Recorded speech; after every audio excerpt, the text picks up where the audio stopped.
জলবায়ু পরিবর্তনে খাদ্য উৎপাদন বৃদ্ধি ও ঘাটতি মোকাবেলায় দেশীয় বীজ ব্যবহারে ঝুঁকছেন কেনিয়ার কৃষকরা। বলছেন, বাণিজ্যিক বীজের তুলনায় স্থানীয় জাত সাশ্রয়ী, সহজে মানিয়ে নেয়ার সক্ষমতায় ফলন বিপর্যয়ও হয় কম।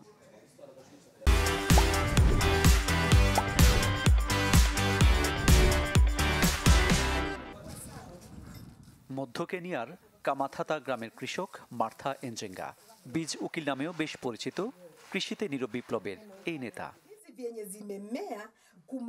খরাসহ প্রাকৃতিক দুর্যোগ থেকে ফসল রক্ষায় গ্রামবাসীদের শেখাচ্ছেন মৌসুমের পর মৌসুম ঐতিহ্যবাহী বীজ সংরক্ষণ পদ্ধতি, দিচ্ছেন পুনরায় রোপণের কৌশল ও পরামর্শ। কমিউনিটি বীজ ব্যাংক কৃষকদের সঠিক সময়ে বীজ পেতে সাহায্য করছে। এমনকি শুষ্ক মৌসুমে ফসল নষ্ট হলেও কৃষকরা বীজের জন্য আসতে পারে। টাকা না থাকলেও বীজ সংগ্রহের সমস্যা হয় না।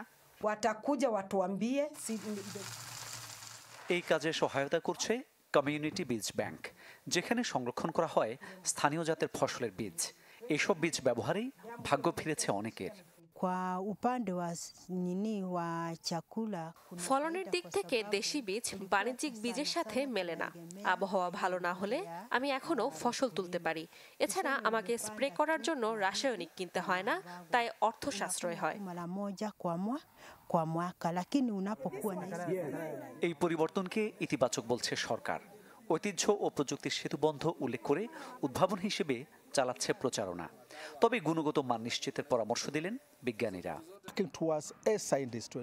আমরা দেশীয় ফসল উন্নত করা এবং বাজারজাতে কাজ করছি, যাতে কৃষকরা অনুমোদিত বীজ নিশ্চিন্তে ব্যবহার করতে পারেন। তাই গুণগত মান উন্নয়নের কোনো বিকল্প নেই। 2012 সাল থেকে অনুমোদনহীন ফসলের বীজ বিক্রি নিষিদ্ধ করেছে কেনিয়া সরকার। বলছে, কৃষকদের ভুয়া বীজ বিক্রেতাদের হাত থেকে রক্ষা এবং ফলন বৃদ্ধিতে ভূমিকা রাখবে এই পদক্ষেপ। মামুন উর রশিদ, চ্যানেল 24।